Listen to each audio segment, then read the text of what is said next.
Next topic iron deficiency anaemia है।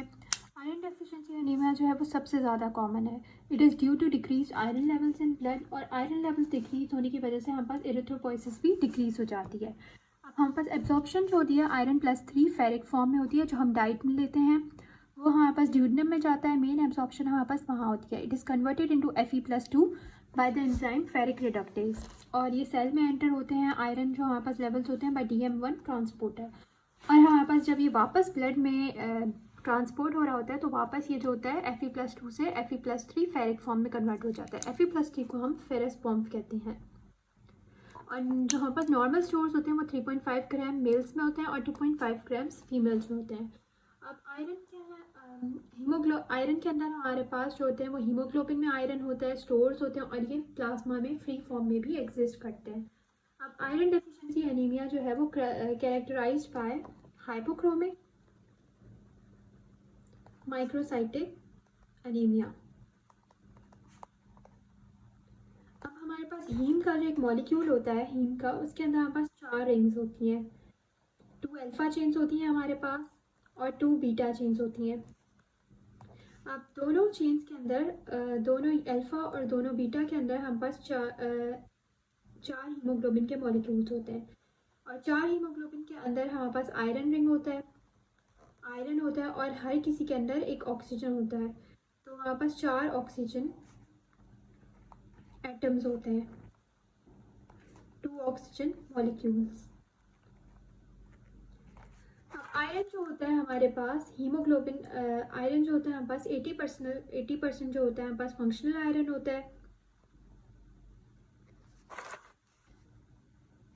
जो कि हमारे पास हीमोग्लोबिन के फॉर्म में होता है, मायोग्लोबिन के फॉर्म में होता है, और एंजाइम्स के फॉर्म में होता है। और जो हमारे पास 20% होता है आयरन, वहाँ पास फेरिटिन और हीमोसिट्रिन के फॉर्म में होता है।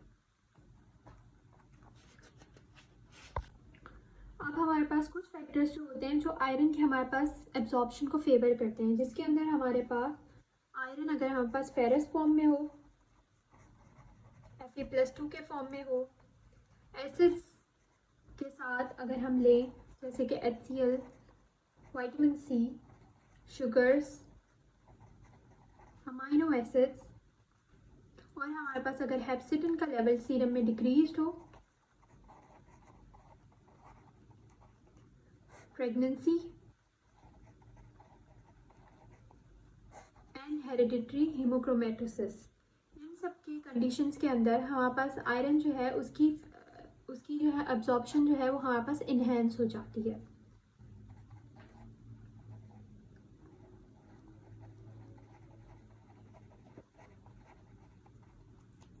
कुछ कंडीशंस ऐसी होती हैं हमारे पास जिसकी वजह से आयरन की एब्जॉर्प्शन जो है वो रिड्यूस हो जाती है। अगर हमारे पास आयरन जो है वो फेरिक फॉर्म में हो, जैसे कि Fe+3 के फॉर्म में हो, अल्कलीज हो, एंटासिड्स, अगर बॉडी में एंटासिड्स हम लेंगे, और पेनक्रियाटिक सिक्रीशंस जो है वो भी एब्जॉर्प्शन को जो है वो रिड्यूस करती हैं।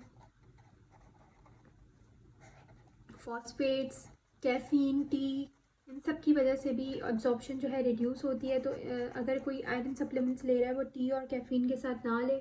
और अगर हेप्सिडिन का लेवल इंक्रीज़ हो बॉडी में, क्योंकि हम आगे हेप्सिडिन के बारे में भी पढ़ेंगे, और एरिथ्रोपोइसिस अगर बॉडी में इंक्रीज्ड है एंड ड्यू टू इन्फ्लेमेशन, तो इन सब कंडीशन में हमारे पास आयरन की एब्जॉर्प्शन जो है वो रिड्यूस हो जाती है। अब हमारे पास causes of iron deficiency anaemia हम डिस्कस करेंगे, जिसमें सबसे पहले हमारे पास डाइटरी लैक्स है। अगर कोई आयरन की ठीक से डाइट नहीं ले रहा, जैसे कि कोई वेजिटेरियन है या फिर कोई जंक फूड ज़्यादा खा रहा है, या उसकी मीट की डाइट कम है, मीट वो हफ्ते में बहुत कम दफ़ा ले रहा है, तो उसके पास आयरन की कमी होगी बॉडी में, और उसकी वजह से उसे आयरन डेफिशिएंसी एनीमिया हो सकता है। या फिर दूसरे हमारे पास ये कॉजेज़ हो सकते हैं कि हमारे पास इम्पेयर्ड एब्जॉर्प्शन हो रही हो, बॉडी में इम्पेयर्ड एब्जॉर्प्शन हो रही हो। अब वो क्यों हो सकती है? ग्लूटेन इंड्यूस एंटेरोपैथी हो, उसे ग्लूटेन से सेंसिटिविटी हो, ग्लूटेन वो नहीं ले सकता, और उसके अलावा हमारे पास गैस्ट्राइटिस हो उसे, उसके अलावा हमारे पास क्रोनिक डायरिया हो उसे, किसी को अगर क्रोनिक डायरिया है तो उसकी वजह से भी इम्पेयर्ड एब्जॉर्प्शन हो सकती है। क्रोनिक डायरिया की वजह से ये होगा कि जो है बॉडी में हमारे पास जो न्यूट्रिएंट्स एब्जॉर्ब नहीं हो रहे उससे पहले ही सिक्रीट आउट हो रहे हैं। थर्ड कॉज हमारे पास इम्पेयर्ड इंक्रीज रिक्वायरमेंट हो।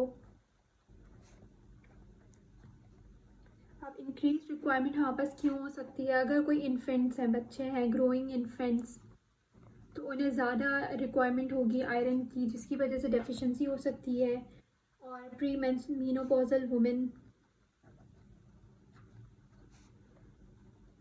क्योंकि मेंस्ट्रुएशन की वजह से आयरन वैसे ही बहुत ज़्यादा लॉस हो रहा होता है, तो उसकी वजह से भी हमारे पास डेफिशिएंसी हो सकती है। और due to pregnancy, during pregnancy, क्योंकि प्रेगनेंसी में आयरन की नीड ज़्यादा हो सकती है हमारे पास। क्रोनिक ब्लड लॉस अगर किसी का हो रहा है तो उसकी वजह से भी आयरन जो है वो ज़्यादा लॉस हो रहा है। Due to any bleeding into GIT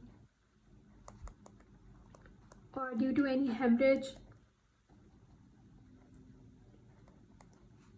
इन सब वजूहात की वजह से हमारे पास आयरन जो है उसकी डेफिशिएंसी हो रही होती है।